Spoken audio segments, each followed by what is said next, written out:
Bismillahir Rahmanir Rahim. Wassalatu wassalamu ala kalikila Muhammadin sallallahu alaihi wasallam. Ambali ma al-islamu ni Sheikh Ahmadu Sidibe no yebani ngo Amadu ye mena ningaseti ingla ka dinga mukadamu mano Sheikh kali sanoye o na yere sigiro beleme katimo ni nyoro ni la kandigila ni siga so kado na mse ka fofana kwa yere bi bolla sa je ye sababu ye ngunu te sans ro jurukise ko o amena temeni walanda munu nyi no ye faida o ama damine awa faida jumena ama damine maleviat neula o alako ma no e ban hadama de akoni dugu jera e ka so e ki jije e ka ke wuli baye ka kon kle bolini ni wulila ka boy shiglaro ka kon kle bolini wode gere sega ka bo adama de ma ko sebe ako kofe ma shibon kono nyama kana cheya kono nalo kana cheya kono obi gere sega segi ko o kofe mami mi da ki se flache shigla kono ki se flache ko da denela atigi bi satunga fa atisa sofiu fitiri don wati mami mi boki kodo e kasomo kaso resegere atigi gere sega bi fo ako o mami no ye chei nabi duminike aba farikolo joshi dumini la dumini dune ko atike ko ji aba abuloka onyoshi no tanya fa sendege mu fakata sendege wuro mami mi choko ke atigi dahiri me kuru be do aseni dugukolo che herete basga anyana mami mba chloroboni awa chlorobo shejolo kunguloni kasoro ko ke ka nyirobo atigi klobe do adahiri me bero ashiti latigama mami nabi to ka shufe ka nyi sogobe ani ka soni faratike shufe atigi shikateli katige ayerema saya jona kateli ka tigika o mami nabi to ka tege ko bo karaw aba bloke ne o mine ko bo karaw atigi ten nanfulu marahabada ode kateli ka hanama diso o mogomi ikera cheye wali ikera musuye kana doki joy shiso chemo komi sigiro ba mi bulu herati bati woti kaso o mami ni ikera cheye wali ikera musuye ede ikera cheye wali ikera musuye ibi sigi gabugu kono ka Dominike futne dro ne be doye ka duingo no herati doye ka gabugu kono Domini abe futne se mamo ati herela sima mami mba sigi ka senge ne genge dugu koloro ni kera chei afuru muso shubedu wali ma bidde munu wolo lubi keti muso mi ma senge ni magenge dugu kolola abo choko kile la fana amuso fili ato de kacha o chemi na bike digeni ndeka se dugu mo fiew asebeke barabani de ka date poto dugu kolomo uba fo moko dugu be no kera cheo chela obe muso mise judo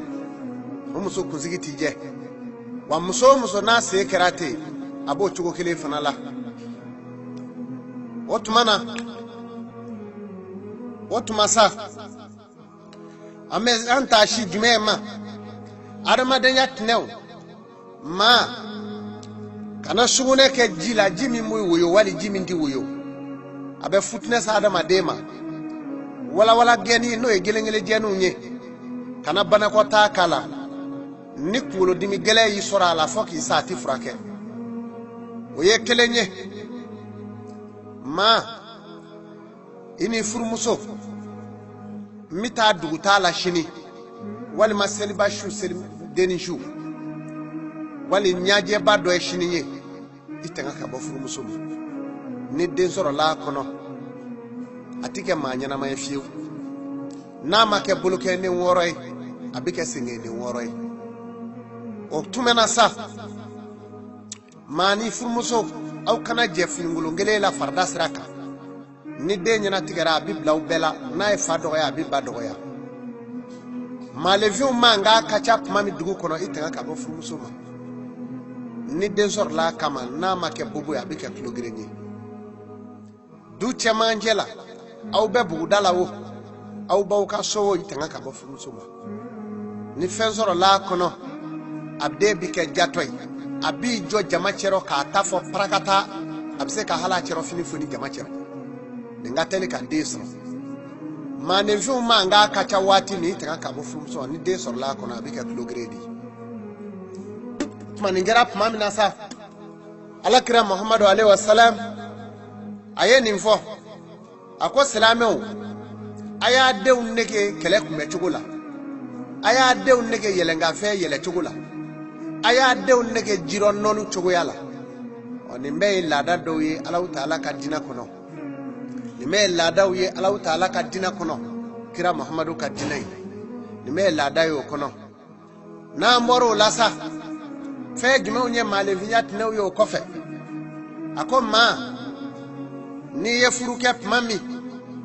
n'i ye furu kɛ furumuso i b'i janto jantoli la muso min n'a b'a k'a siɲɛnɛ a bɛ fɔ o den ma ko sayidigɛ filɛ o kɔni o bɛ cɛ su don o kan siɲɛnɛ fasɔn fila don wa cɛ min yɛrɛ b'a k'a siɲɛnɛ o b'o cogo kelen la a bɛ fɔ o den ma ko sayidigɛ filɛ sayidigɛ filɛ ye jumɛn ye kan siɲɛnɛ ye fasɔn fila ye a dɔw bɛ su fɔlɔ don ka filanan don sabanan a n'o bɛ jɛ k'a kɛ ɲɔgɔn fɛ ala m'an danga ka bɔ a ma muso fasɔn dɔ bɛ a bɛ fɔ o ma ko su datugu kongolo n'i y'a ye i b'a fɔ ko kɛrɛda fila bi k'a la i b'a fɔ pisoloni o tuma na sen nɛgɛdonyɔrɔnin bɛ misɛnya ka sɔrɔ k'a dɔndɔlɔnin yankumaya o bɛ su don dɛ o ye su datugu kongolo ye muso bunjima o cɛ bɛ nagasi ka to so kɔnɔ quartier bɛ wele o tɔgɔ la cɛ tɔgɔ tɛ fɔ bilen a b'o cogo la ala m'an danga ka bɔ a ma tile bato muso ye muso jumɛn ye muso min n'a tenkolo b'i ja sankolo rɔ a taamatɔ i b'a kankolo nɔfile bɛɛ ye mɛ i b'a tenkolo jalen sankolo la n'a ye misɔrɔ siri fo bi kɛ komi o ka tɔn n'a nɔfɛ mɛ a tɛ bi fiyewu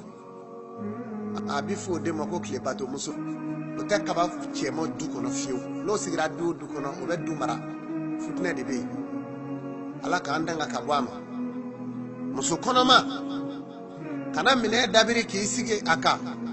f'i ka fɛn dɔ bila minɛ in ɲɛkɔrɔ ni den sɔrɔla a bɛ den faku den bɛ kɛ maaba ye ten k'a faku ten a tɔ la ko barika foyi tɛ yala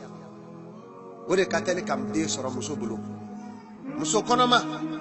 ni ɲinɛw ye tigɛ sonya ka don n'a ye minɛnw ɲɛkɔrɔ dagakolo furankɛrɔ wali liw kɔfɛ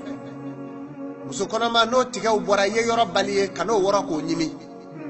ni o den o ɲimina muso kɔnɔma ka ban den bɛ kɛ denjugu de ye a b'a dogo hali a yɛrɛ la b'a dogo a badenw na a b'a kɛ min ye a tɛ k'o fiyewu o de kan ka bange den la ni muso kɔnɔma y'o kɛ ntoto sogo muso kɔnɔma kana o dun n'i ye ntoto sogo dun den bɛ kɛ so ye fura t'o la fo k'a sa kaana sogo muso kɔnɔma kana o dun n'i ye kaana sogo dun o den bɛ kɛ maa ye n'a fɔ cu a b'a fɔ ca maa si se t'o rɔ fiyewu nɛn fila b'o da a b'o cogo kelen la o tuma bama muso kɔnɔma kana bama sogo dun n'i ye bama sogo dun a den bɛ kɛ maa ye n'a ye fɛn sɔrɔ yɔrɔ o yɔrɔ a b'a minɛ k'a dɔn a tɛ kɛ silamɛ ye fo k'a sa sabu nɛn tɛ bama da ala ye bama da nɛn t'o da o tuma na muso kɔnɔma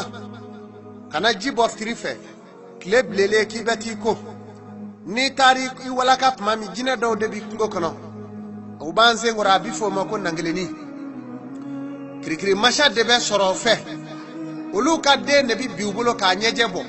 muso kɔnɔma kɔtɔ n'u taara den yan ka o ji kɔrɔ ni koliji surula o kan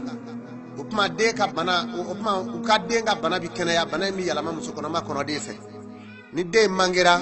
a bɛ kɛ daji bɔ ye a ɲɛjɛ bɛ bɔ adobe samfla ka ala de tesi akande se atulo sa ka ko katse kulo koro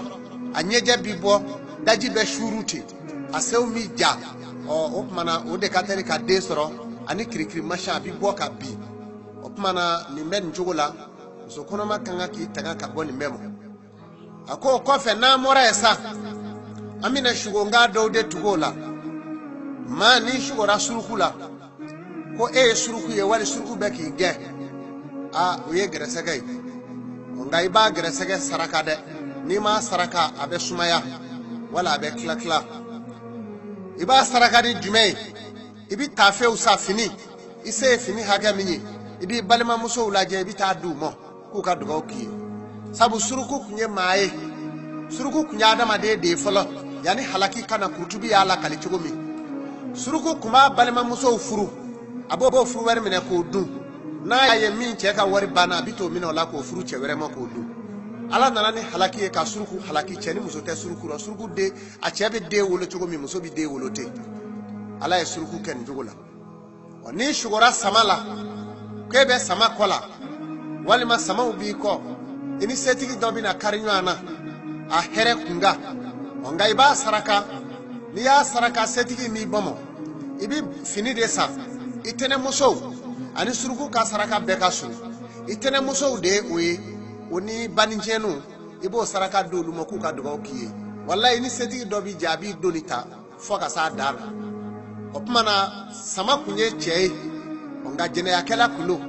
akuma balima muso jene ya atene muso te toyi baninjenu ti toyi ala ye sama halaki ka jene yakela yalama dabolo la ibi dumini kafe foka si salamu foka si sadomo jewli domo sama kera ni njugula sama de kera ni njugula sama kunye chede opmana surani kwama go kunye nyojurai go kunye asterdi surani kwama kunye awa gonga baradeni dongo do na peselike abe dotike go ka awa sumala go kunye patroy aye gonga sumantige faka go jigitike ka gonye blilin tuti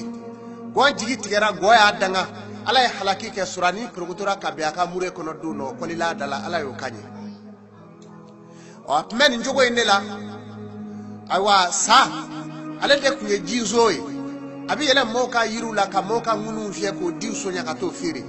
ala ya yala maka ka difia juru e do na toro chogola o man ngera njogola sa ala subhanahu wa ta'ala fe ala ye masami nye atikeye kula ni shugora kolongorola ki kumena bi kolongoro kono jenyongoro do kumila wo jenyongoro yiye here kono minge enu kumi baroke obeka debel de tige kamo ki jamba o saraka e jumenyi ibe tama o yorobe so sanve yiri mi bi mi vale la so dawulu la bito nyini ibi kono e ni o kurna ni ni ki kona e clara pew wa wi yero bi bi adiga kono e di bi yelo hakla ki ba kono mo ba sere be sanve yero bi bi akono opma ni shugora kolongoro la kolongura la sa kolongura la shugo oye jamba mun ndigari kamo iye ba ofe ba fe ki chiro opma ni ba fe ka bola kano ke feberede bi mi be kolongoro kangola fo yiri do bi fale kolokono kabo opma bi to yiri do tike kolokono ko samata ka bo kolo dawuloro ka to bi ki kunai ayra tigu be diga dige kono eti chufiu ni shugora ko mondru kura do ni bolola ebi saraka bo no te ni fama obi na karinyo na wati ni shugora kamula we fama kungo idala kamikulu chama ini fama obi na karinyo na kuma chama e kami manyi kusebe okuro oni shugora sala ka fo sado we safima undo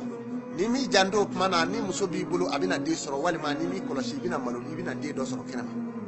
musobo chogola ni shugora saula we de ni shugora manogo tabi ko flafo akma dola na kara kalojero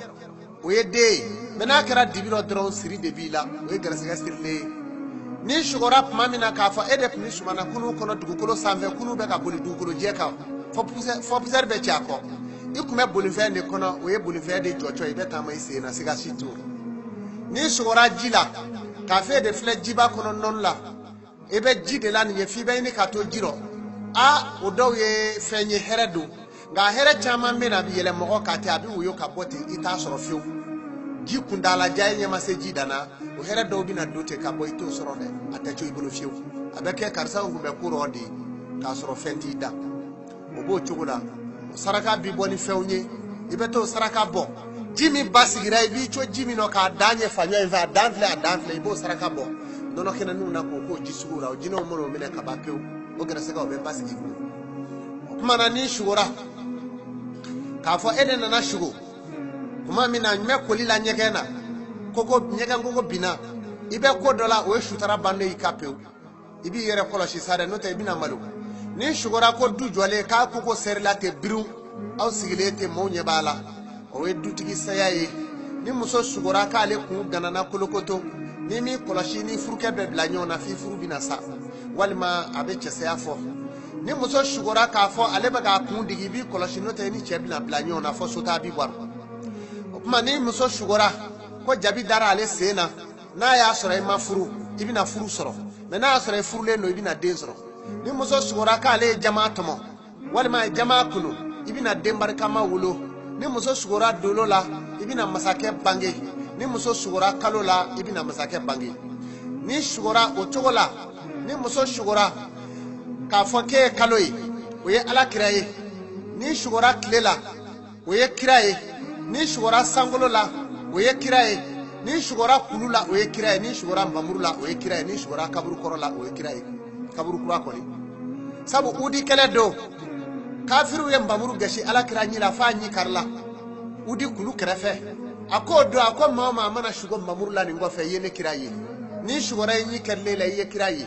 ni ye mbamuru yinye la ye kiraye sabu kafiru tenedu ni ye kulu yinye la fana ye kiraye ye udi kulu yesa o kaburu ye jume kele kera udi kele do mani wa mani ibe taraba mi ngono no ye dige be mi kaburu kona do kira ko ko fe ni shugura kaburu la opa ka fo kaburu kura flen ye kana shiga ula opuma o yikele ka kira fana ye kira be ye ni ye chogo bela dolo ye ala kira bonve fenye kaburu kura ye ala kira bonve fenye kuluba ye kira bonve fenye korotadu kalo ye kira bonve fenye korotadu kaba kolo bo chogo la ni shugura ye fengo fena akacharo ala fe ini kira bina nyoanye aywa salameke ni shugura kibe selila ini ma do jera ko dola au bena beamo wallahi habibe kelima ni shugura ko misiri jora o yaw ka nyeta gai au bina nyeta ga soro dina la bi nyeta ga soro ben fana la ni nyogonje ni shugura ke ka so jora jamaro o tigi e jama denye e bena jama mara siga shitola ni shugura ke ka so jora sirabaka ibena tama doke abeke tama jala esigiro kerendi soro ila ni shugura fachola ibena grasiga telima do soro ni ya saraka obi saraka ni jumenye ibo saraka ni farla fini dode kato di mamo ibo saraka ni farla fini ko di mamo ni shugura fachola o grasiga bakile ibe usoro abo chogola dere shugo ben chogola ambale maslame o chora tamala shusina ka koila dibi dorila o dawbe na kera kaloje wati ishugara la mami kaloje le makulo o puma na we grasiga siride nali mosa do ibara oye o ne shugara ka foko kondineri pmena binga wali ma femba do pmena binga ntalo la ka boy do kunyi bara de ki datugo dukoloro o yo siritigale o ye siritige pew ibe ala na ka kiratando aramade mayinde ni mebe ala ka kula ambali ma al-islamu shugo ben njogola muso teredo